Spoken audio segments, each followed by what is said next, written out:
Canada just shut down the $302.47 billion US auto industry. What happens next could send shockwaves through every part of America's economy.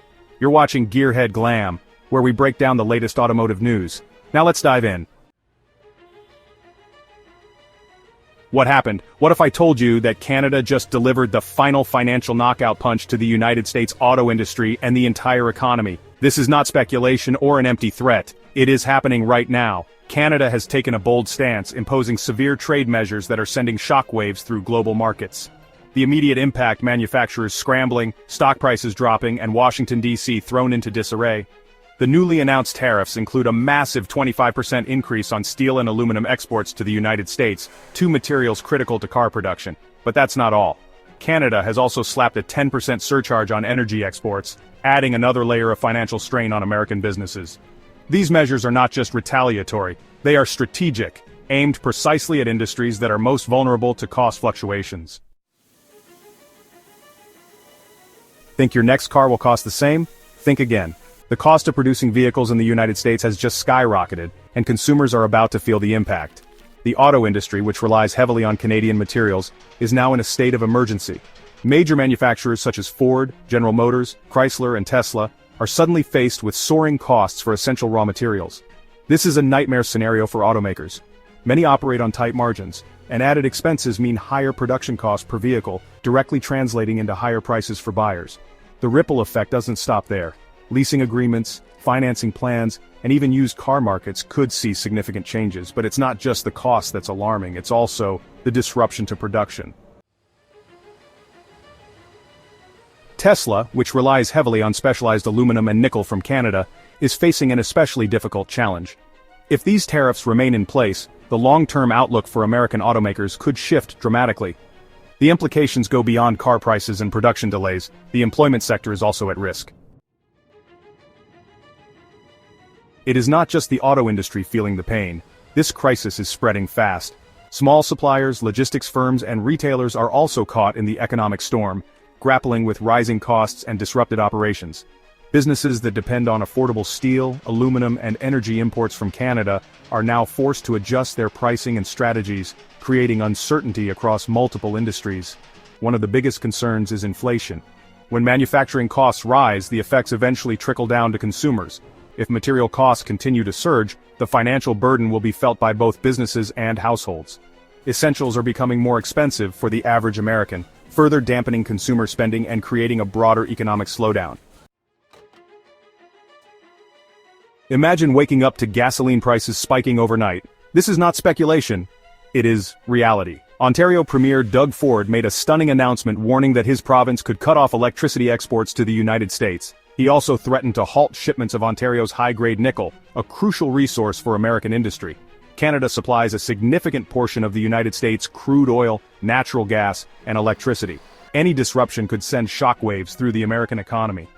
If Canada restricts energy exports, the impact will be felt immediately. Gasoline prices will soar, electricity shortages could become a reality, and the cost of heating homes and running businesses will rise. Tesla just hit a roadblock they never saw coming. Canada is one of the world's top suppliers of nickel, lithium, and aluminum, key elements in the production of electric vehicle batteries.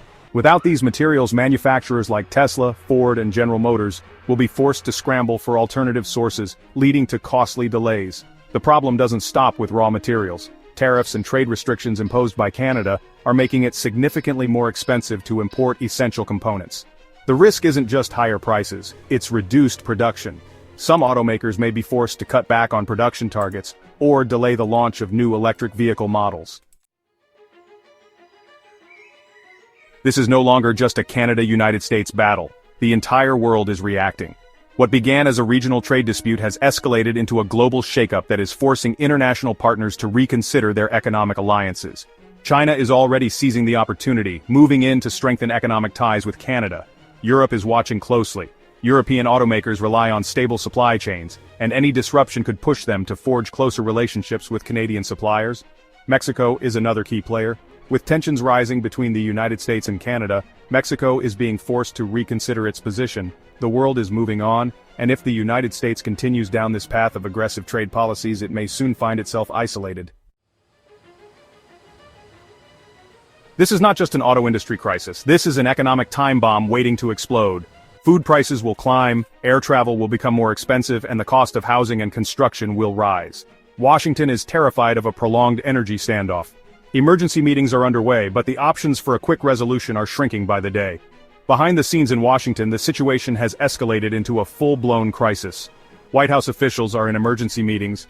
Some advisors push for immediate de-escalation. Others warn that backing down will make the United States appear weak. Executives from the largest automakers are demanding immediate intervention. Governors from Michigan and Ohio are pressuring the federal government to act fast. This has become the defining political crisis of the year. In an election cycle already defined by economic uncertainty, the trade war with Canada has emerged as the most divisive issue. For the Republican Party, this is a direct challenge to its economic nationalism. Meanwhile, the Democratic Party is divided. Nowhere is the impact being felt more than in swing states like Michigan, Pennsylvania, and Ohio. Voters are questioning whether aggressive trade policies have done more harm than good. Polling data suggests that frustration is growing among middle-class workers. This is no longer just about policy. The future leadership of the country is tied to how Washington handles this crisis. Experts are warning that if this crisis continues unchecked, the long-term consequences could be severe. Businesses are struggling to maintain profitability, and the risk of a broader economic downturn becomes all too real. The modern economy is deeply interconnected. Disruption in one sector can trigger a chain reaction. Backing down from the trade war carries its own risks: political backlash, weakened global standing, and pressure from international rivals. Canada is not backing down. And if Washington thought this was the worst of it, they were wrong. Canada still has one final move left, one that could change everything. Across Canada, a silent revolution is unfolding. Consumers, businesses, and even government agencies are removing American products from their shelves and replacing them with homegrown alternatives. This is not just symbolic. It's an economic shift that could permanently alter trade relationships. Major Canadian corporations and government entities are excluding American suppliers. Infrastructure projects are sourcing exclusively from within Canada. Technology firms are reducing dependence on U.S. goods. The result? A strategic redirection of billions in purchasing power. American brands are watching their market share shrink. If this trend continues, some may find it difficult to recover. Consumer habits once changed are not easily reversed, as patriotic sentiment continues to fuel this economic transformation. So what do you think? Will this be a temporary disruption, or is Canada preparing to permanently sever its reliance on American imports? Let us know in the comments. And if you want more insights into game-changing automotive news, make sure to hit that like button and subscribe to Gearhead Glam. There's plenty more coming your way. Thanks for watching.